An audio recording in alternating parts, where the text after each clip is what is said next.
Vamos iniciar, Léo? Vamos. Boa noite, Léo. Boa noite a todos que estão nos assistindo. É com imensa alegria que hoje a gente transmite essa live em homenagem ao Dia das Mães, né? Em homenagem ao Dia das Mães que está vindo aí. Então, estamos recebendo o Léo Freiman, que ele vai se apresentar em seguida. Eu estou emocionada de tê-lo aqui conosco, Léo. Como nós conversamos anteriormente, eu sigo o seu trabalho, admiro muito a sua trajetória e todo o seu conhecimento e gostaria de compartilhar hoje com os pais, com os nossos educadores que estão aqui na live. Enfim, vou passar a palavra para você, que você apresenta melhor do que ninguém. Obrigada, viu, Léo? Obrigado por compartilhar esse momento de conhecimento conosco, com a família CIDS. Muito obrigado, Cris. Muito obrigado por me convidar a fazer parte da família CIDS. Eu fico muito feliz, muito honrado, não apesar de ser o momento que a gente está, mas justamente por ser esse momento. Eu espero de coração que eu possa ser aqui instrumento de luz, de paz, de serenidade, de confiança, para que a gente se una e saia desta situação com serenidade e com sabedoria e com uma reafirmação do nosso amor pela vida. Eu vou contar muito rapidamente porque eu me apaixonei por trabalhar com essa temática de projeto de vida, e é sobre isso que eu quero conversar com cada uma de vocês. Eu fui aquele garoto que, quando estava no final do ensino médio, tinha muitas dúvidas do que ia fazer. Eu, às vezes, ficava pensando se eu ia ser arquiteto, engenheiro, administrador, advogado, professor, psicólogo. Eu não sei para vocês se foi fácil escolher a profissão, mas para mim foi muito difícil, porque tudo que eu gostava, tudo que eu imaginava fazer, tinha ali algum adulto de plantão, ou da minha própria família, ou até de professores, que me dizia: ah, isso não dá dinheiro, ah, mas isso não é profissão de homem, ó, mas isso é complicado, ah, mas isso aqui você não vai conseguir. Por exemplo, arquitetura, era uma carreira que eu gostava. Ah, mas arquitetura você não sabe desenhar. Engenharia, eu adorava ver betoneira, trator, caminhão, achava o máximo ver guindaste, assim, eu pedia para os meus pais pararem, assim, às vezes na frente de uma obra, só para ficar olhando tudo aquilo. Ah, mas engenharia, você não é bom em números e tal. Bom, com isso minha motivação ia lá para baixo, até que chegou a época do vestibular. Chega um dia o diretor da minha escola, fala: bom dia, senhoras e senhores, vou contratar aqui um psicólogo que vai aplicar um teste vocacional para ver para que vocês servem da vida. Eu, meu Deus, e aí, né? Aí eu me senti um Lego, né? Para ver para que você serve da vida, tipo, onde eu vou me encaixar, né? Ah, bom, fiz o tal do teste vocacional. Você fez teste vocacional? É uma pena que eu não consigo ver vocês, mas você fez teste vocacional? E aí eu te pergunto, te ajudou incrivelmente? Porque, para mim, o teste vocacional só me deixou mais confuso ainda. Aí, de repente, sem saber o que fazer, comecei a ficar em dúvida, em dúvida, em dúvida. Meu pai era administrador, trabalhava de terno e gravata, um cartão de visita bonito, em alto relevo, escrito Moisés Freiman. Eu achava aquilo tudo muito chique, tinha uma mesa bonita, tal. Ah, vou fazer administração. Aí fui, e não tinha nada a ver comigo, meu Deus. Eu e os números, eu e cálculos contábeis e planilhas e lucro, não era a minha praia. Eu gostava de gente, eu gostava de bater papo, eu gostava de entender o comportamento das pessoas. Aí, de repente, obrigado, Érica, apareceu aqui a Érica mandando uma palavra de carinho, muito obrigado. Aí, bom, eu sei que no final daquele ano eu falei: não é possível que a vida vai ser assim, não é possível que isso aqui não combina comigo, o que que eu vou fazer da minha vida? Aí eu lembro que minha mãe, inteligentemente, me deu um livro do Michel Ende, que chamava História Sem Fim. Nesse livro, Bastian, o protagonista, estava indo em busca do resgate dos sonhos, da fantasia, das cores do mundo. Ele dizia que os adultos estavam roubando as cores do mundo, e eu me identifiquei. Porque eu ligava a televisão, problema, inflação, dificuldade, falta de crédito, o governo não ajuda, quer dizer, você vê, não mudou nada desde lá até aqui, né? Porque você vê que o contexto Brasil não se tornou fofo, bacana, previsível, muito menos agora. Bom, eu sei que depois de ler esse livro, eu falei: é com isso que eu quero trabalhar com sonhos. E aí, para desespero do meu pai, diga-se de passagem, alegria da minha mãe, eu decidi mudar do curso de psicologia de administração para psicologia. Aí foi que mudou muita coisa na minha vida, porque eu senti que eu estava no lugar que eu tinha que estar, que as matérias eram legais, que as coisas eram interessantes, que os debates eram úteis e tal. E aí, no 4º ano da faculdade, eu li esse livro aqui, ó, ele está até aqui, ó. Eu li esse livro, Em Busca de Sentido, do Viktor Frankl. E esse livro mudou a minha vida, porque o Viktor Frankl era um psicólogo e ele estava no 4º campo de concentração, que era Auschwitz, e ele observou que lá, sob o frio de 0 graus, todo tipo de humilhação, falta de comida, falta de perspectiva, agressões, naquele contexto tão horroroso, algumas pessoas elas desistiam de viver, elas ficavam como num canto assim e não tentavam nem se agasalhar, se alimentar e morriam mesmo, morriam de desgosto. E eu fiquei chocado, eu tinha 20 anos, falei, meu Deus, uma pessoa pode morrer de desgosto. Eu lembro que eu fiquei um tempo meio atormentado, e depois de 1 hora e pouco, eu voltei a ler o livro, porque estava muito fascinante, é um livro muito gostoso de ler. Aí ele explica que lá, naquele contexto, em Auschwitz, um campo de concentração nazista, existiam algumas pessoas que não eram desistentes, que elas eram resilientes, que elas mantinham a esperança, elas mantinham uma força interior. E ele decidiu começar a entrevistar essas pessoas. O que tem nestas que são as resilientes que não tem naquelas que são as desistentes?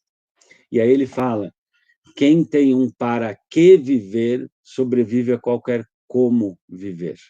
Olha que lindo isso, é uma frase de Nietzsche, um filósofo existencialista. Quem tem um para que viver, quem tem uma razão de viver, quem tem um projeto de vida, sobrevive a quase qualquer como viver. E aquilo me animou de um jeito que eu falei, nossa, imagina falar sobre isso com crianças, com adolescentes, com adultos, com uma pessoa que não esteve nessa situação. Isso pode ser a grande força, porque se é isso que tira uma pessoa de um campo de concentração com força, com esperança, imagina uma pessoa que não estiver nessa situação. E nesses quase 30 anos de atendimentos clínicos, de escrita de livros, de pesquisa sobre a mente, sobre a logoterapia, terapia do sentido da vida, eu vejo que a cada ano que passa se torna mais importante a gente parar um momentinho da nossa vida para pensar qual o sentido da nossa vida, qual o sentido de estarmos aqui. E é sobre isso que eu quero conversar com vocês. Quando a gente fala de saúde mental, hoje, só para trazer uma curiosidade, hoje o Conselho Federal de Medicina já soltou uma normativa dizendo que a espiritualidade tem impacto na imunidade e na saúde cardíaca. Ou seja, o que é espiritualidade do ponto de vista da ciência? Gratidão, empatia, serenidade, sabedoria, compaixão, companheirismo, cumplicidade, suavidade, leveza, felicidade. Ou seja, tudo isso que a gente chama do campo de valores ou competências socioemocionais, isso aqui, se não blinda a nossa imunidade, por outro lado, ela ajuda demais a nossa imunidade. Por quê? Porque pessoas que têm essa inteligência emocional, esse contato com seus valores, esta espiritualidade, que tem este mundo interior rico e enriquecedor, aquelas pessoas que você fala, nossa, essa pessoa é sábia, essa pessoa é leve, essa pessoa tem alto astral, essa pessoa tem índices maiores, gente, olha que lindo, essa pessoa tem índices maiores de células NK e CD4, responsáveis pela nossa imunidade. Essa pessoa tem menos radicais livres, tem um batimento mais ondulado do seu coração, tem menos chance de ter um ataque cardíaco, de ter um derrame, de ter um AVC. Então, tem muitos estudos científicos hoje mostrando que é muito importante a gente entender que saúde mental depende muito mais de hábitos do que da genética. Eu tenho genética de gordo, né? Eu tenho parentes gordos, eu sou neto de sobreviventes de campos de concentração, que pessoas que passaram por vários estresses, mas eu tomei a decisão, eu não vou ser gordo, porque não por questões visuais, porque isso é variável, cada um tem o seu ângulo de perceber, mas por causa de saúde. Eu falei, eu preciso cuidar do meu corpo estar saudável para eu poder servir a minha família, servir aos meus alunos, servir a minha sociedade. Então, a gente tem que tomar cuidado, na verdade, quando a gente fala de saúde mental, principalmente com os excessos, né? Porque é tão ruim a ditadura da magreza, né? Da pessoa ficar esquelética, raquítica, ela não ter o prazer da comida, não ter o prazer de tomar um vinho, ela não se permitir curtir a vida, que é algo importante, inclusive para a saúde mental, saber curtir e celebrar. Também é ruim, de repente, nesta época de estresses, de tensões, de perdas, de frustrações, achar que o pote de 2 quilos de sorvete, enquanto eu estou maratonando na Netflix, vai, de repente, curar uma dor. Não vai. Uma das coisas que mais me ajudou quando começou essa loucura que a gente está vivendo foi manter a minha psicoterapia, e eu lembro que nos primeiros dias, eu lembro que eu vendo a bolsa derreter, amigos preocupados com funcionários, perdas, aquela situação toda terrível. Eu lembro que eu conversei com o meu analista, um dia eu falei, cara, me ajuda a chorar, eu estou com o peito travado, eu não estou bem. E ele falou, me fala mais sobre isso. Eu falei, cara, eu tô precisando chorar. E eu chorei muitos minutos, mas muitos, assim, de chorar alto, assim, sabe aquele choro de... e tal. E foi muito bom. Eu diria que ali foi o momento de realmente dar a volta por cima, sabe? Porque é o seguinte, o que a gente está vivendo é muito, muito, muito duro. Tudo que a gente está vivendo é muito duro. Assim, é como se fosse isso aqui, é muito duro, né? É uma dureza em todos os níveis. Mas isso aqui e isso aqui são exatamente o mesmo elemento. Qual a diferença? Isso aqui está lapidado para impulsionar. Isso aqui não está lapidado. E dentro da nossa cabeça, nós somos os pilotos. A gente precisa tomar um cuidado muito grande com a nossa mente, em especial em situações difíceis como a gente está vivendo. A mente não é o nosso cérebro, pessoal. Por exemplo, pega essa bola aqui, ó. Se eu ficar atormentando a minha cabeça e ficar vendo a cada dia como é que está a situação, e como é que está, e o que está acontecendo, e aqui no Brasil, e a curva, e olhar notícias todos os dias, e depende de me irritar, e tem que fazer home office, eu não aceito, e como é que está, e agora, o lockdown, e meu Deus, como é que vai ser, e agora, e perdeu, e acabou o ano. Olha o que acontece. A mente fica toda poluída. A gente não consegue enxergar do outro lado, porque a mente fica tão inundada, tão atormentada de medos, de problemas, de dores, de dificuldades, que a gente não consegue sequer enxergar o outro lado. O que a gente precisa? Uma das primeiras coisas que a gente tem que fazer é lembrar que o que acontece aqui depende do que acontece aqui. É muito importante a gente encontrar uma maneira de acalmar a mente. Às vezes, a gente tem a ideia de que quando a gente está numa situação difícil, isso vale para a saúde, isso vale para divórcio, isso vale para a situação perigosa na empresa. Se a gente ficar no modo raivoso, se a gente ficar tenso, se a gente olhar cada notícia o tempo todo, que eu não posso perder nada, eu quero olhar todos os noticiários, todas as horas, eu não fala comigo que eu estou vendo a notícia, que eu sei o quê, porque isso... Se a gente ficar se intoxicando de informação o tempo todo, não posso dormir, não posso desligar. O que acontece? No lugar da gente ter uma mente cristalina, a mente do guerreiro, a mente daquele que é o guardião da vida, a gente acaba tendo mais medo de morrer do que gosto por viver. E isso pode ser terrível por si só. Simplesmente por um dado neurológico. Porque o excesso de estresse faz com que o cérebro libere um neurotransmissor, uma substância liberada pelo cérebro que age no corpo, neurotransmissor, uma substância que é secretada pelo nosso corpo, chamada cortisol. E quando a gente está inundado de cortisol, a gente fica com a nossa lente fechada, a gente fica com a nossa lente embaçada. É como se a gente tivesse com um óculos que ele está todo embaçado, todo riscado. A gente não vê saídas, a gente não vê esperança, a gente não vê soluções, a gente não vê o que tem de bom, a gente não vê condições de superação. O que a gente precisa fazer? A gente precisa aprender a limpar a nossa lente, a gente precisa saber se acalmar para conseguir enxergar a realidade.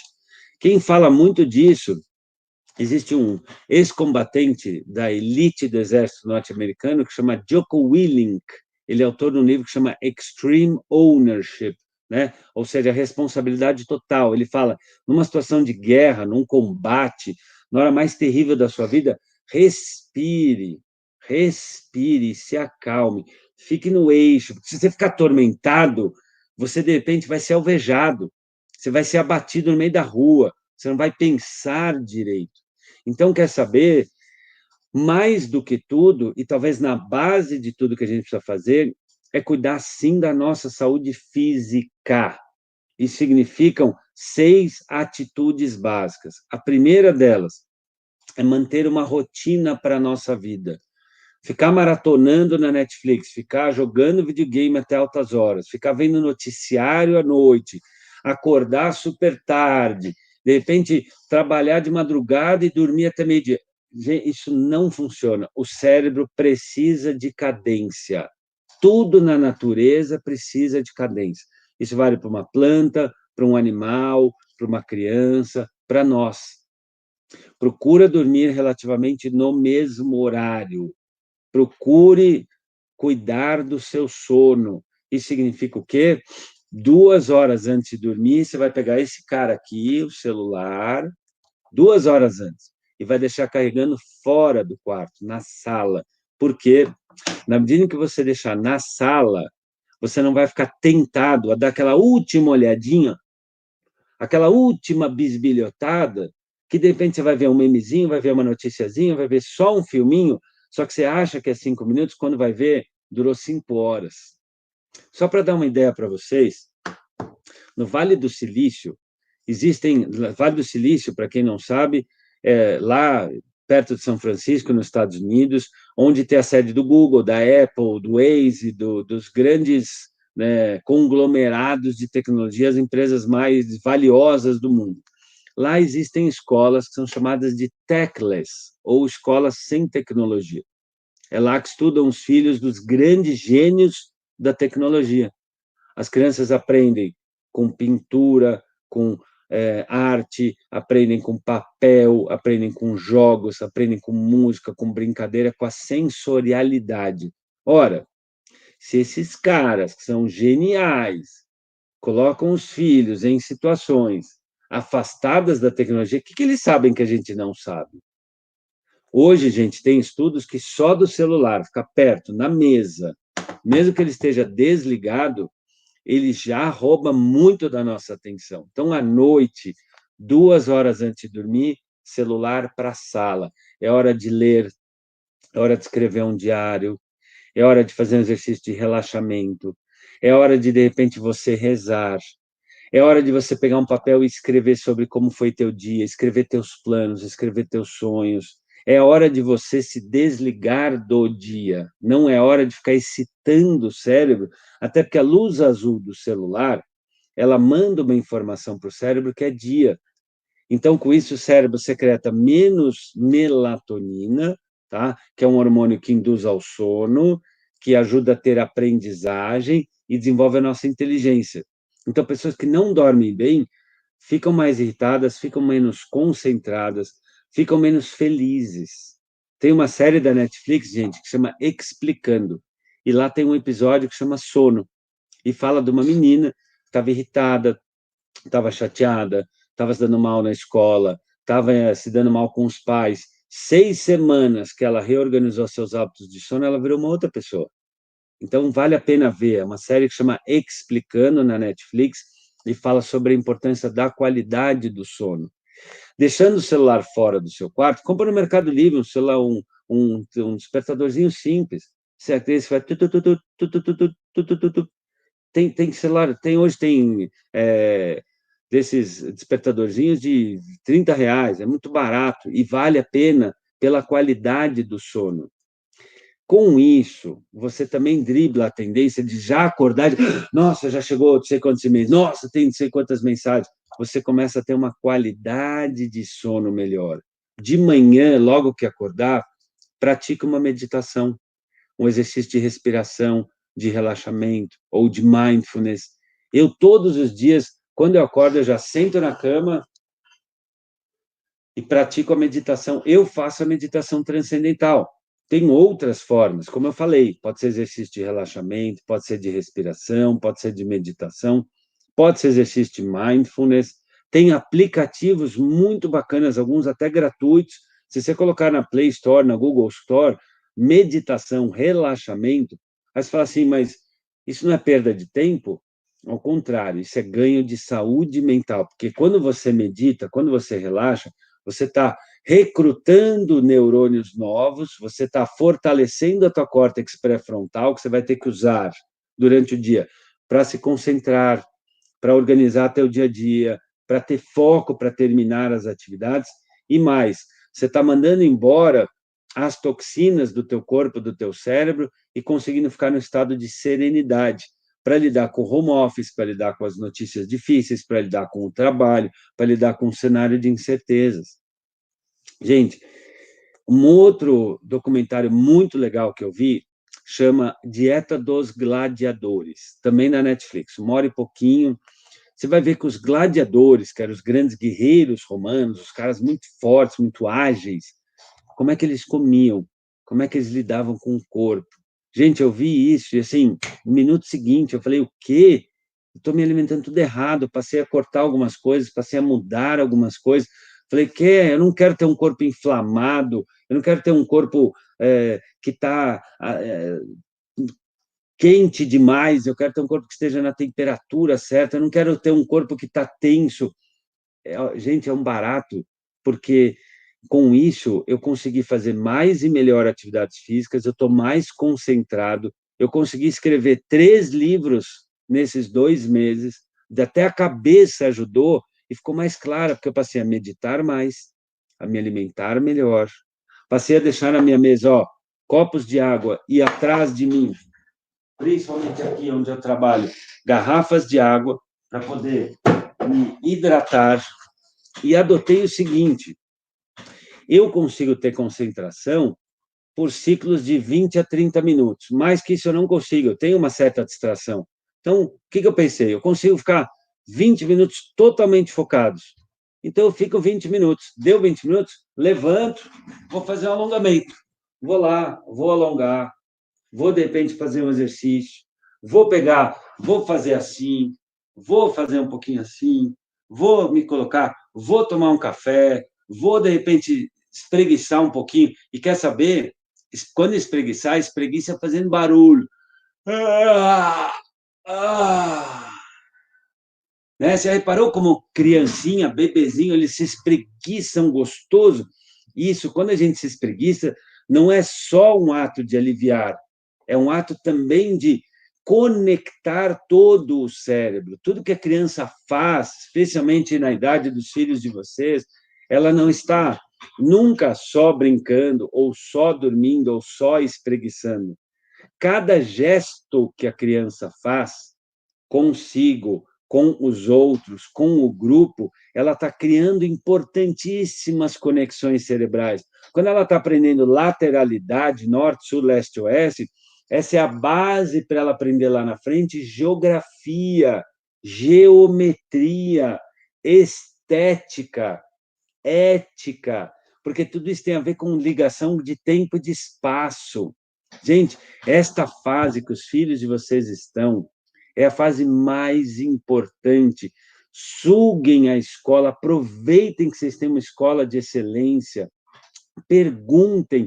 Inclusive, a gente está combinando aqui, já quero dar uma boa notícia para vocês, nós vamos formar, né, um comitê de saúde mental, 3 ou 4 pais, 3 ou 4 mães, 3 ou 4 professores, professoras, que vão fazer um levantamento de textos úteis, de podcasts úteis, de vídeos úteis. Você assistiu uma palestra bonita, você tem alguma coisa para dizer, você encontrou uma pesquisa bacana, você encontrou um jeito legal de acalmar o seu filho, você descobriu um link legal com dicas de home office, você encontrou um lugar legal, um endereço de uma nutricionista para organizar o dia a dia das mães e pais, a alimentação das crianças nessa fase.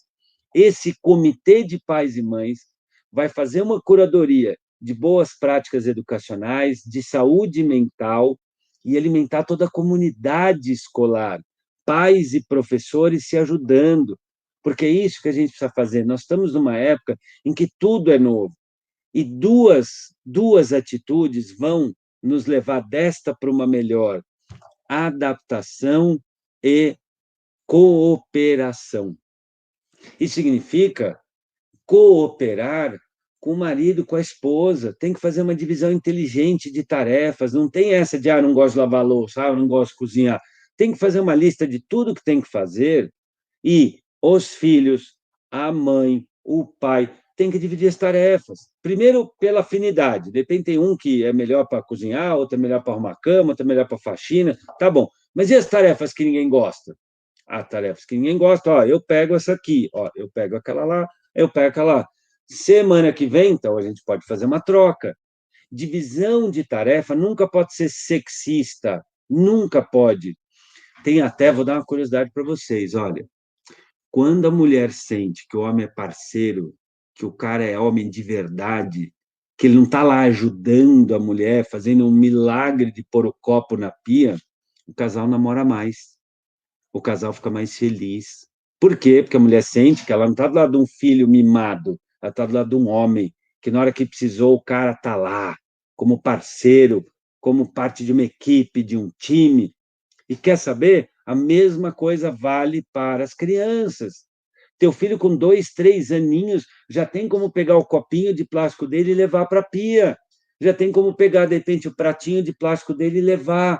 Já tem como ele puxar, de repente, o lençol da cama. Vai ficar tortinho? Claro que vai, mas ele já tem o gesto, ele já tem o treino, o gosto, o hábito da beleza, do cuidado, da limpeza. É muito importante que haja uma divisão de tarefas na casa, para que a gente possa ter uma equipe, e equipe se configura quando cada um equipa o outro com o seu melhor. A gente está se queixando muito, todos estamos, de estarmos solitários. Então, está na hora da gente investir em ser mais solidário, sabe? No lugar de ficarmos todos solitários, vamos ficar solidários. Talvez está na hora de conversar um pouco mais com a esposa, abrir o coração para o marido, fazer, de repente, uma reflexão. Escuta, como é que você está? Quais são teus sonhos, amor? Ano que vem, a hora que tudo estiver passado, o que você quer fazer? Quais são teus maiores sonhos? Num outro dia, vamos falar sobre nossos medos, como é que a gente pode se ajudar? Num outro dia, escuta, vamos falar sobre qual é nosso plano para a nossa família? Vamos falar um pouquinho sobre a nossa carreira? Vamos falar sobre um pouquinho sobre lugares bonitos que a gente já foi. Vamos pegar o álbum aqui da família, vamos lembrar as coisas bonitas, vamos pegar aquelas fotos bacanas, seja na internet ou impressas. De repente, vamos olhar as coisas bonitas, as coisas boas, as coisas ricas, as coisas valiosas que a gente teve. E quer saber? Às vezes, um refúgio da alma nesta fase conturbada é olhar as coisas bonitas, é relembrar os álbuns de fotos, as músicas que a gente gostava, é de repente dar a limpada lá no porta-retrato, trocar aquelas fotos, atualizá-las, é de repente fazer uma linha do tempo, você e teu marido, ou só você, só tua esposa, ou de repente com os filhos, escuta, vamos rever a história da nossa família, né? E na parte de cima escrever as coisas bonitas, ricas, legais, vamos escrever na parte de baixo da linha as dificuldades que a gente passou e o que a gente aprendeu com elas. Que tal se na escola, na sala de aula e na sala de casa, todos nós tivéssemos esse espírito de cooperar e dividir as tarefas para multiplicar a paz? Porque não é justo que fique tudo na cabeça de um, tudo na cabeça de outro. E depende de sentar com o filho, com a filha, e falar: olha, filho, Agora a mamãe vai trabalhar, você vai brincar no quarto. Daqui a 2 horas, a gente vai ter um momentinho. E dá uma parada. Às vezes a mãe fica atormentada, não sei o quê, porque não consegue trabalhar, e vê a criança e fica puxando, e fica querendo mostrar o desenho. Às vezes, quer saber, não vai ser nada tão complicado você chegar e falar para o teu cliente ou para o teu parceiro, dizer, escuta, me dá um segundo, que eu tenho uma alma fofa aqui do meu lado, está precisando me dizer alguma coisa. Só um minutinho. Aí você vai lá olhar, fala, meu amor, o que foi? Ah, é? Deixa eu ver. Aí você pega e mostra para a pessoa, olha, que legal que minha filha fez, o que você acha? E aí, de repente, vem cá, filha, ó, traz a filha 2 segundos. Aí dá um beijinho na testa e fala, valeu, amor, daqui a pouquinho a gente vê, ó, que hora que a gente combinou de brincar? 11 horas, não é? Daqui a pouquinho a mamãe vai lá. Tchau, amor. Às vezes, se você traz a criança, em vez de ver a criança como um elemento que perturba, entenda que aquela criança está carente de amor. Às vezes ela só quer ter um espacinho. Às vezes ela só quer dar um oi. É muito complicado para o cérebro da criança ter a mamãe lá, ter o papai lá e não pode falar com o papai. Às vezes é difícil entender. Às vezes é difícil para a gente, né? Hoje eu estava falando com um amigo meu e ele pegou e falou assim que a esposa comentou lá alguma coisa, que ele trabalha de um lado da mesa e ela de outro, né? Ficar os dois assim, né? Aí de repente ela falou alguma coisa para ele, ele falou, isso aqui a gente conversa no almoço. Ela falou, no almoço? Não, vamos falar já. Ele falou, eu preciso trabalhar, amor, eu preciso terminar isso aqui. Não, mas eu vou esperar até o almoço? Então, às vezes, o nosso tempo mental não é o tempo mental do outro, mas tem que ter um respeito. Esta é uma hora que a gente vai precisar ser melhor do que a gente sempre foi. Essa é uma hora que a gente vai aprender a perguntar mais o que a gente pode fazer pelo outro e menos o que a gente quer do outro. A gente vai ter que estender mais a mão do que ficar puxando o outro e reclamando do outro, como se a gente fosse uma criancinha mimada. Porque às vezes tem crianças de 4 anos mimadas, mas tem crianças de 44 que são super mimadas e não funciona, porque aí não tem família, não tem familiaridade, não tem amorosidade, não tem humanização. Na hora que a gente trata o outro como coisa, a gente, na verdade, tira do outro o melhor. É hora da gente praticar aquilo que os seus filhos aprendem tanto na escola. Olá, com licença, por favor, obrigado, desculpe. Essas palavrinhas mágicas têm que ser praticadas em casa. Na escola, os filhos e filhas de vocês têm 2 coisas que são muito importantes. Tenho certeza que vocês já viram isso. Nossos combinados e nossos horários. Quais são os combinados que dá para ter na sua casa? Né? Quais são o que funciona, o que não funciona? Né? Tem que, de repente, rever. Por que a mãe ou o pai tem que ficar catando a roupa do chão? Não, olha, filho, as roupas serão lavadas, as que estiverem no cesto. Ó, nós vamos jogar basquete de roupa. A roupa que a gente vai lavar é a que estiver no cesto da lavagem. E aí, segura essa onda. Não seja uma mãe legal, seja mãe leal. Gente, toma muito cuidado. Eu lancei há poucos meses atrás esse livro aqui, A Síndrome do Imperador. Pais empoderados educam melhor. O que eu falo nesse livro? Precisa tomar um cuidado muito grande com esse afã de muitos pais e mães hoje de serem o pai legal. De repente, então o máximo é fazer mêsversário, postar barrigona e dizer: olha que meu filho lindo. Gente, vocês já repararam como a gente tem hoje foto de criança, né? Olha meu filho comendo açaí, olha meu filho tomando sorvete, gente, olha meu filho comendo batata frita, olha meu filho fazendo embaixadinha, gente, olha que bochecha é essa, não aguento, que coisa mais linda, minha princesa. A menina entrou o primeiro dia no balé, ó, já nasceu a nova bailarina do Bolshoi. Então, assim, será que a gente não está, às vezes, perdendo um pouco a mão e criando pequenos imperadores, pequenas princesinhas mimadas, folgadas, e de repente a gente acaba fazendo tudo por elas, e quer saber, vem daí a expressão dar limites, porque na hora que você dá o limite para o seu filho dormir, né? Esta é a hora de dormir, então você fala, Joel, que horas são? Tá horário. Qual é o horário que a gente combinou de você dormir? Agora, então. Não, mãe, mas só um minuto, já vou. Filho, qual é o horário de dormir para sua saúde? Qual é o horário que nós combinamos aqui em casa? Tá horário? Então é agora. Bom, filho, você tem 2 opções. Você desligar ou eu desligar. O que você prefere? Simples assim. Não seja uma mãe legal, não concorra à mãe do ano, não queira ser o paizão da década. Isso pode ser uma forma de estragar o desenvolvimento cerebral do seu filho, porque uma pessoa que não sabe esperar, que não sabe se frustrar, que não sabe ceder, que não sabe partilhar, que não sabe trabalhar em equipe, me fala, que tipo de ser humano vai ser esse? Infeliz. Sabe por quê? Porque a vida vai trazer inevitavelmente frustrações. Quer saber, gente? Esta situação que a gente está passando agora, né, dessa pandemia horrorosa, ela não vai ser a última disrupção que nós viveremos na próxima década. Se você pegar os livros do Yuval Harari, que escreveu Sapiens, Uma Breve História da Humanidade, que escreveu Homo Deus, que escreveu 21 lições para o século XXI, alguns dos livros mais lidos hoje, das listas de livros lidos, Yuval Harari.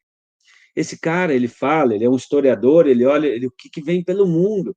Nós vamos ter inteligência artificial mudando o mercado de trabalho. De repente, áreas que, de repente, são feitas de um jeito por décadas, de repente vão mudar.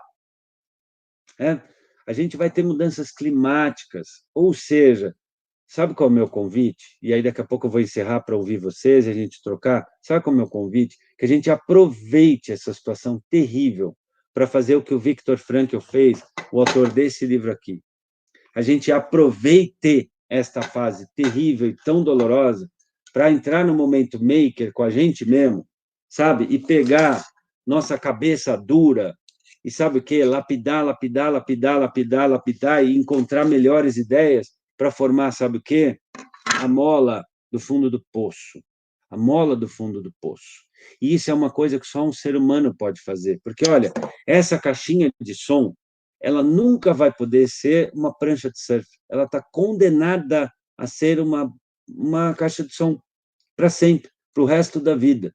Por quê? Porque ela é uma coisa, ela não é uma pessoa. Esse copo de água está condenado a ser um copo de água. Ele nunca vai poder ser um alicate, porque ele é uma coisa. Mas nós não. A Cristiane, se daqui a 30 anos ela vai ser uma velha, rabugenta, solitária, triste, uma pessoa ruim, caquética, né? Que nem o Conde do Notre Dame, ou se ela vai ser uma senhorinha fofa, daquelas que andam de lencinho, amigáveis, carinhosa, sábia, se ela vai ser aquela senhorinha de cabelo branco que as pessoas adoram conversar com ela, sabe de quem vai depender dela. Tem um autor que eu gosto muito, que chama Tony Robbins, eu gosto muito dos podcasts dele, ele tem podcasts no aplicativo Castbox, ele fala, a cada pequena decisão, nós lapidamos o nosso futuro. Olha que coisa linda! A cada pequena decisão, nós lapidamos o nosso futuro. Então, além de cooperarmos uns com os outros, cooperarmos com a escola, eu espero que esse comitê de pais e de educadores faça um trabalho lindo, mágico. O Comitê de Saúde Mental da escola vai ver, por exemplo, hábitos bons para o sono e vai criar um texto ou compartilhar um podcast, vai trazer uma matéria, vai poder fazer um videozinho ou tem uma palestra legal, compartilhar. Família e escola se ajudando a cultivar as sementes do amanhã. Gente, olha que lindo. Qual a diferença da semente e do fruto? Processo. Você pode ter a melhor semente do mundo, se não tiver processo bom, nada vai dar certo. Os filhos e filhas de vocês são sementes da vida. E eles estão olhando como é que vocês estão enfrentando tudo isso. Se vocês estão dizendo, filho, isso aqui vai passar. Filho, ó, isso aqui vai passar e a gente vai se ajudar. Filho, respeita o teu pai, que hoje ele não está bem. Filha, escuta, leva lá um suco de maracujá para tua mãe, que ela está bem ocupada. E vai lá, faz um carinho nela. Filho, escuta, hoje nós vamos lavar aqui a louça, que a tua mãe está bastante tensa. Hoje ela teve um trabalho importante. Filha, vem comigo aqui que nós vamos fazer isso.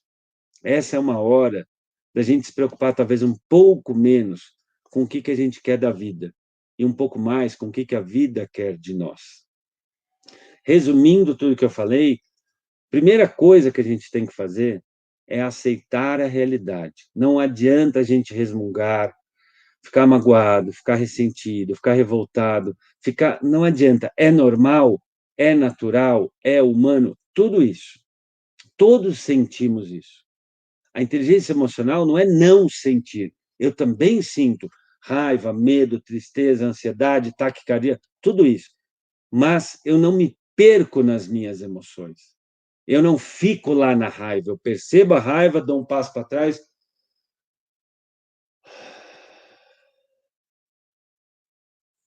Eu não me perco naquele dia que eu estou desconcentrado. Eu relaxo mais. Eu faço uma aula de HIIT pelo aplicativo, pulo corda, faço mais musculação. Eu faço alguma coisa para excitando o meu corpo, pôr num rockão legal, com fone de ouvido, às vezes para não atrapalhar minha mulher. Eu aumentar o batimento cardíaco, eu relaxar e conseguir ter o cérebro preparado de novo. Inteligência emocional não é não sentir coisas difíceis, é sentir, mas sair delas, como piloto. Um bom piloto, ele vê a névoa, só que ele se prepara, ele aperta o cinto, reorganiza a rota e vai para cima. É isso que a gente tem que fazer.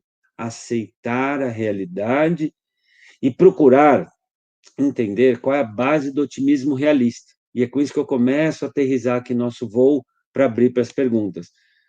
Isso significa trocar o melhor possível, que a gente não tem agora, pela atitude de enfrentar o melhor do possível. Ou seja, qual o melhor que eu posso ter agora? Nessa situação, com essas perdas, com essas dificuldades, com essas restrições, o que é o melhor? Hoje, eu vou curtir o meu jantar. Hoje, eu vou ler o meu livro. Hoje, eu vou ouvir uma música legal. Hoje, eu vou levantar na internet músicas que falem de temas bons durante o meu jantar. Pega as músicas dos Beatles, gente. Help, I need somebody, help, not just anybody, help, I need someone, help. Gente, são músicas lindas. Imagine, tem músicas lindas. Coloca, pode ser na linha do samba, pode ser na linha da música clássica. Bota um DVD, bota ali uma música bacana, bota um documentário. Tem um documentário na Netflix, outro, que chama Our Planet, Nosso Planeta. Gente, são imagens lindíssimas. Jante assistindo isso, não jante olhando o Jornal Nacional para ver de novo qual é o placar da morbidade planetária. Não faça isso. Ó, vou falar uma coisa, eu tomei uma decisão. Eu olho notícias por 10 minutos por dia e ponto. Até porque se tiver uma notícia maravilhosa, ela vai chegar rapidinho. E se tiver notícia horrorosa, ó, mais rapidinho ainda. Então, eu aprendi que eu tenho que focar o que eu estou fazendo naquela hora. Estou tomando banho. Ai, que bom que eu tenho banho, porque eu tenho 100 milhões de brasileiros que não têm nem água encanada. Ah, eu consegui hoje ir para minha cama mais cedo. Vou para minha cama, que bom que eu tenho uma cama. Ai, que bom. Em vez de ficar reclamando do marido, que bom que eu tenho um marido. Talvez estivesse enfrentando tudo isso sem ninguém na sua casa, talvez seria pior. Ai, tem muita coisa para fazer nesse trabalho, eu estou ficando louca. Que bom que eu tenho um trabalho. Sabe, é hora de, como diz a Cláudia aqui, ressignificar mesmo. É colocar outra lente, é a gente lapidar. Não adianta ficar passando álcool gel na mão e ficar com o cérebro intoxicado, poluído. A gente tem que limpar a mão, claro que sim, tem que limpar as ideias.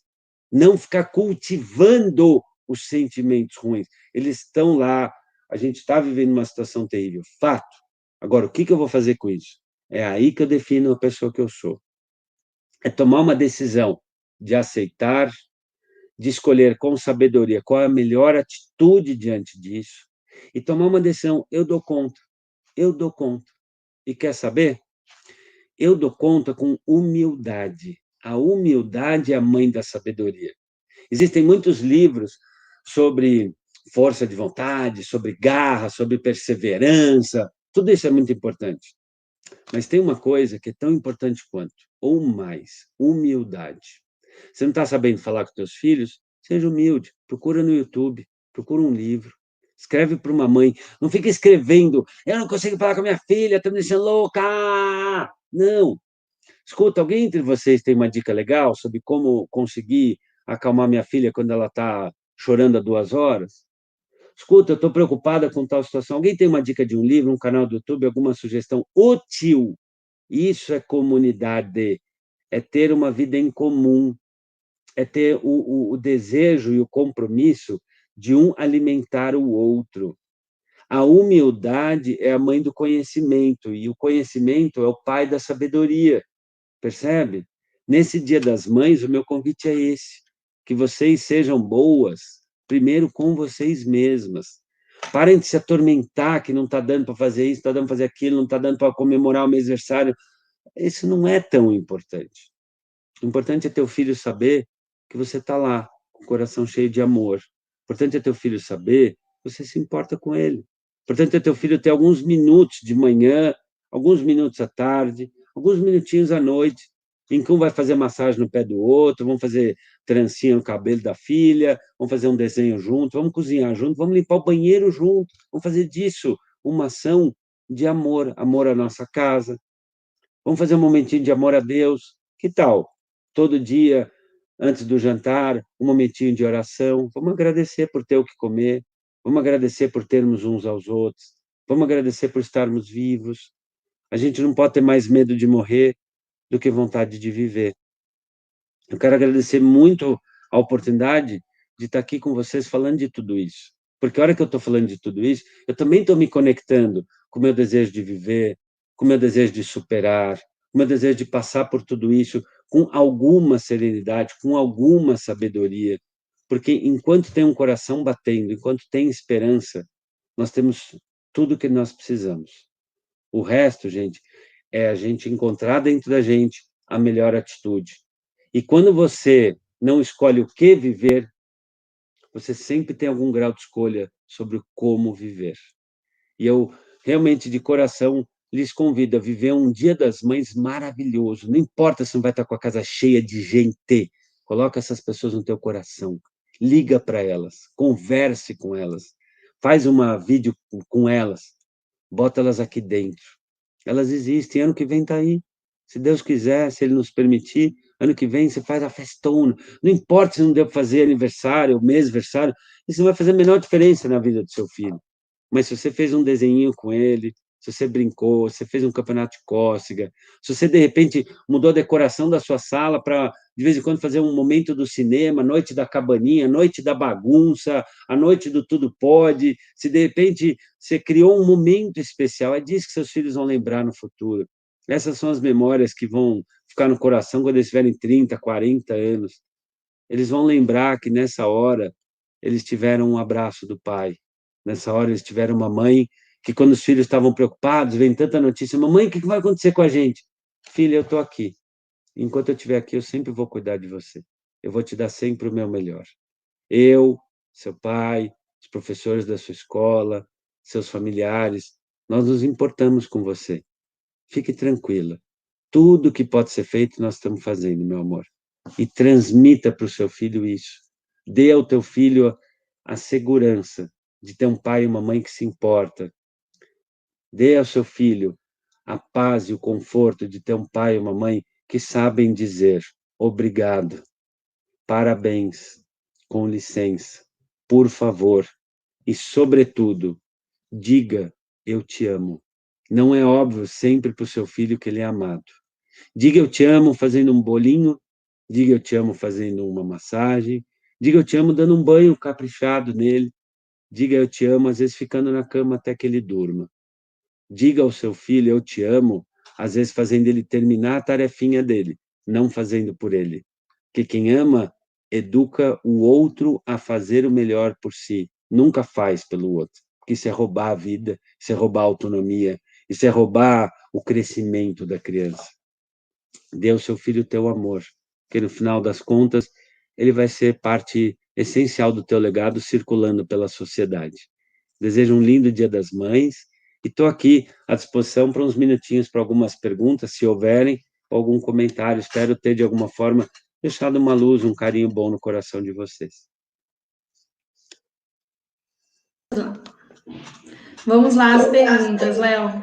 Não tivemos perguntas, na verdade, eu acho que todo mundo ficou muito entusiasmado, né? E eu vejo assim que uma frase que fica muito para todos nós, né, após essa live, é a questão de ressignificarmos valores mesmo, né? Eu acho que isso fica muito forte em tudo que você falou, a gente saber ressignificar esse momento, né? Cada um dentro dos seus lares, eu costumo dizer que apesar de toda dor que a gente está vivendo, porque a gente sabe que tem algumas famílias que estão passando por perdas de pessoas muito próximas, Sim, mas apesar de tudo isso, se olharmos para dentro dos nossos lares, temos grandes transformações acontecendo. Então, é como você muito bem colocou, as crianças estão ajudando em casa, as famílias estão cooperando uns com os outros e se ajudando mutuamente, e, enfim, são as rotinas modificadas, eu acho que as famílias estão se reinventando. Então, a sua live foi maravilhosa. Tem alguém que tem pergunta? Não, não. Está todo mundo só elogiando bastante, gostando muito. que As bom. pessoas estão emocionadas mesmo com tudo que você falou, com tudo que você colocou, como um dos pais muito bem colocou. São coisas simples, porém a gente parece que no dia a dia vai esquecendo disso, né? A Que gente vai bom. esquecendo de alguns ensinamentos tão simples que a gente recebeu lá atrás, e a gente vai entrando na nossa maratona do dia a dia de trabalho e vai esquecendo esses valores, né? Que são valores tão importantes para a nossa vida. Então, assim, a Perfeito. gente só tem a te agradecer. Eu queria que você deixasse também, Léo, os seus contatos Sim, onde eles poderão encontrar outras lives, o seu canal, perfeito. enfim. Eu vou deixar também aqui os dois livros que eu citei. Esse aqui é o primeiro que eu falei, tá? Que é Em Busca de Sentido, que eu falei do Viktor Frankl, que é aquele sobrevivente de Auschwitz. E esse é o meu último livro, a Síndrome de Imperador. Tem também este aqui, que é o Meu Filho Chegou à Adolescência e Agora, porque às vezes na família já tem um filho com um pouquinho mais de idade. Mas é muito fácil, Cris. Para alguma mãe, algum pai que quiser conhecer um pouco mais do trabalho, Léo Freiman Oficial é a minha página no Insta, e lá eu posto filmes, conteúdos, tenho link para o meu site. O meu site, para quem quiser adquirir algum livro, é leofreiman.com.br, meu nome. É só entrar lá no Léo Freiman, tem lá os livros todos, é muito fácil, muito simples. Eu quero agradecer muito, Cris, a você, a toda a equipe da escola, que nesses últimos dias conversou algumas vezes comigo, com a minha equipe, para a gente preparar um momento especial, uma homenagem às mães, que são os veículos de Deus aqui na Terra para trazer a vida. Sim, Né? Lembrando que a mãe não é só aquela que pare, a mãe é aquela que nutre, é aquela que dá o limite, é aquela que mostra o caminho, é aquela que sabe dar o carinho, mas sabe dar a firmeza também. A mãe é aquela que não precisa ser perfeita, porque isso ninguém é. É aquela que busca ser suficientemente boa. Não concorra à mãe do ano. Não precisa ser a mãe legal, seja uma perfeito. mãe leal. Essa é a mensagem final, Cris. Não precisa ser a mãe legal, seja leal. Leal a si, se respeite. Respeite seu dinheiro, respeite seus valores, respeite seu sono, respeite seus limites. Respeite seu marido, respeite a escola, seja leal a Deus. Faça aquilo que você acredita. Você certamente, mãe, ouviu da sua mãe duas coisas mágicas. Quando você pedia coisas descabidas, você ouviu da sua mãe. Eu não sou todo mundo. A gente ouvia isso. E teve outra coisa que toda mãe ouviu. Quando você for mais velha, você vai me entender. Então, quando o filho estiver chilicando, reclamando, no modo birra, lembra disso. Faça aquilo que o teu coração pede para fazer. E na dúvida, joga para Deus. Fecha o olho. Deus, me dá sabedoria. Qual é a melhor atitude nesta hora? Busca na luz de Deus, no silêncio da tua sabedoria, qual é a melhor atitude? Sabendo que você vai acertar e vai errar todos os dias, porque isso que é o sal da vida. É saber acertar e comemorar, saber errar e aprender. Léo, temos uma pergunta aqui no chat. Ok? Vamos lá. Como agir com as crianças quando temos que estar em isolamento social? Então, o que funciona muito é fazer os combinados, é ter uma agenda, porque é muito importante a criança ter uma Desculpa, agendinha. ela até completa aqui. É, A criança não pode se aproximar quando é um profissional de saúde. Então, acho que é certo. uma mãe que é profissional de saúde. Então, Uma precisa família, ser né, claro, talvez. olha, Eu aprendi em quase 30 anos estudando desenvolvimento infantil e no meu consultório e tudo mais. As crianças entendem quando você fala claro. É muito importante falar claro. Neste momento, por alguns dias, tá? Às vezes a criança nem entende, Cris, essa temporalidade de uma semana, duas, para elas, às vezes, dependendo da idade, é complicado.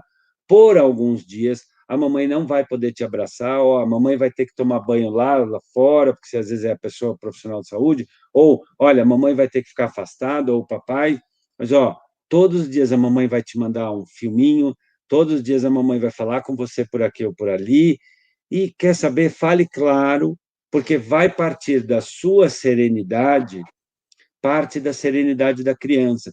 Se a mãe entra em estado de culpa, de dívida, de vitimização, de angústia, a expressão facial da mãe, ela emana uma energia que a criança fica angustiada também, né? Então, é a mãe aceitar, olha, filho, durante alguns dias a gente vai ficar afastado de corpo, né? Porque eu estou tendo essa ou aquela situação, mas o mais rapidamente possível, a gente vai poder se rever, se abraçar, vou te encher de beijo, mas vou te beijar tanto que vai ser tão gostoso, que vai ser uma maravilha. E olha, todos os dias a gente vai trocar filminho, a gente vai estar junto. Às vezes, Cris, é criatividade. É escrever um bilhetinho para a criança com a própria letra, tirar uma foto pelo Zap, pedir para o pai mostrar. É ter criatividade, sabe? Às vezes é a gente poder fazer um filminho cantando uma música e falar para o marido, ó, antes da Flavinha dormir, põe lá que eu vou cantar uma música para ela hoje. Às vezes a gente pode se fazer tão distante, mesmo E tão sentado na mesa presente, de né? jantar, e às vezes a gente pode se fazer tão presente, mesmo distante. É criatividade. Temos mais uma pergunta em relação aos avós. O que dizer para os filhos quando chegar o momento que eles pedem logo para terminar tudo isso, para eles reencontrarem amigos e avós? Tem que ser sereno e falar a verdade. As crianças entendem a verdade. Existe uma educadora francesa, ela chamava Françoise Dolto, e ela falava: tem que falar claro para a criança, tem que dizer: olha, filho, eu também queria poder viver. Tem muitas coisas que a gente quer, mas tem horas que a gente tem que pensar no que a gente quer da vida. Mas tem horas que a gente tem que pensar o que a vida quer da gente. Nesta hora, a vida quer da gente mais paciência, mais tranquilidade e mais paz. Não adianta a gente ficar se atormentando. Hoje não dá para ver. O mais rápido que der. Mas quando vai ser? O mais rápido que der, filho. Nós vamos rezar para Deus todo dia para isso passar o mais rápido que der. Não fica já pondo data, porque como a gente não tem a data, é muito ruim para a criança. Então tem que falar a verdade, tem que falar a partir de um lugar sereno, que é verdadeiro, porque essa é a única realidade que a gente tem. A gente não tem nenhuma certeza exata sobre o que vai acontecer nas próximas semanas. Então a gente tem que ficar calmo, a gente tem que aceitar isso, a gente tem que, às vezes, rezar junto, às vezes vai ter que ir lá pôr o hangout, reza junto com a mamãe, filho, e à distância, usando da tecnologia, aceitar. Não temos como oferecer a vida perfeitinha, maquiada, com Photoshop, vida editada, onde todo mundo tem tudo, pode tudo e sabe tudo. Não temos, mas temos amor, temos a humildade de procurar caminhos e temos Deus no coração. E é isso, vai passar. Só que no final do ano, as crianças não vão lembrar dos detalhes, elas vão lembrar, puxa, eu estava ao lado de um pai e de uma mãe que era sereno. Meus pais me ensinaram a rezar para Deus, meus pais me ensinaram a respirar contando até 100, meus pais me ensinaram a, quando eu estava irritado, de repente, escrever num papelzinho cada pontinho até preencher uma folha toda e ir respirando.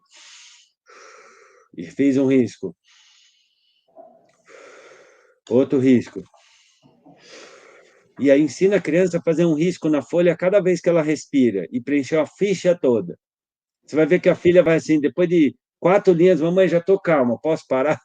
Assim, às vezes tem criatividade. A gente não precisa ter as respostas, tá? É um erro achar que a gente sempre tem que acabar com as dores dos filhos. Não, a gente só não tem que ser parte dessas dores. O resto é com a natureza, Cris. Vamos para a última pergunta, que eu acho que o tempo está acabando, né? E, inclusive, quando eu li essa pergunta, antes disso eu ia te pedir para comentar um pouquinho sobre esse assunto. Léo, meu filho é muito resistente para fazer as tarefas da escola em casa nesse modelo de homeschool. Como devo agir para melhorar a adesão dele a esse processo? Eu ia te pedir para falar um pouquinho dessa dificuldade que às vezes a gente encontra como pais, né, das crianças realizarem as atividades, que é Bom, algo que a vamos gente lá. tem escutado de algumas famílias. Eu acho que a gente tem que, de novo, acho que a gente tem que fazer as pazes com a realidade do que a gente está vivendo. Não tem, Cris, não tem o gostosinho, não tem o perfeitinho, não tem o ideal, né? Eu diria que a gente tem que entender que é o momento que aqui ou ali os filhos vão ter resistência mesmo, porque entre brincar, entre ficar com o pai e com a mãe, ficar vendo um desenhinho, ou se esforçar, se concentrar, se dedicar, o cérebro humano ele é movido pelo princípio do prazer, não só dos filhos, o teu e o meu. De tomar um sorvete gostosinho e sentar lá, ficar fazendo uma comida vegana, o que você vai fazer? O que é mais fácil? Pegar o pote de sorvete e acabar com o potão, né? A criança, entre brincar e se esforçar, ela gasta muito menos energia brincando. Então, de novo, eu acho que a primeira coisa que a gente precisa ver, Cris, é assim: deixa eu olhar essa atividade, deixa eu procurar ver se eu encontro o sentido dela, para poder, às vezes, também mostrar para o filho, falar, nossa, tem uma atividade aqui de desenhar, nossa, desenhar é muito importante para o mundo ficar colorido, sei lá o quê, né? Procurar ter esse eco de mostrar o valor daquela tarefa, por mais que às vezes pareça uma coisa simples, porque, de novo, a gente falou no comecinho, tudo que a criança está fazendo agora, nessa fase dos alunos e alunas de vocês, são a base talvez mais importante para os anos futuros da criança. Então, se o pai e a mãe não entendeu o porquê dessa ou aquela tarefa, talvez é para escrever para a escola, ou ligar, escuta, me ajuda a encontrar um jeito de explicar, me ajuda a entender o significado dessa tarefa, porque aí, às vezes, o pai e a mãe fazendo esse eco de explicar, Felipe, ó, você vai fazer aqui uma atividade, você já viu o Cristiano Ronaldo? Ah, já vi. Você viu como ele pulou 1 metro? Então, por que ele pulou 1 metro? Porque ele se dedicou muito, ele treinou muito, ele fez abdominal, polichinelo, musculação, ele se esforçou muito para conseguir quase voar no ar e dar aquela cabeçada.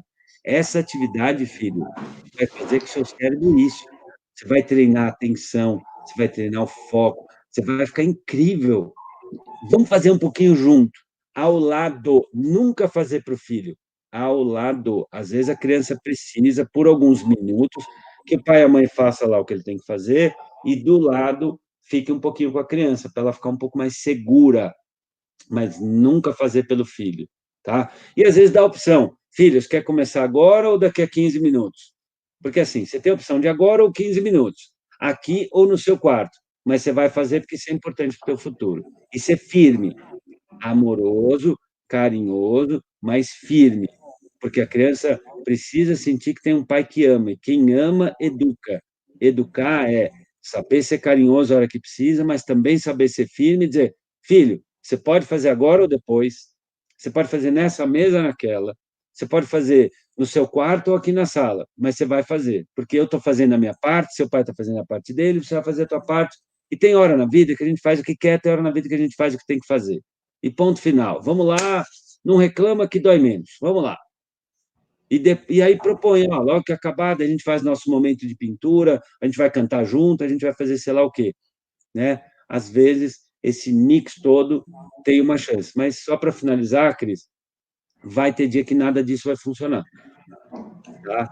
Vai ter dia que não vai funcionar. E a gente tem que saber, puxa, hoje não funcionou. O que não quer dizer que a gente precisa gritar, xingar, bater, humilhar. De novo, serenidade, o que eu podia ter feito diferente? Aí a gente, com humildade, constrói o conhecimento e consegue ter sabedoria.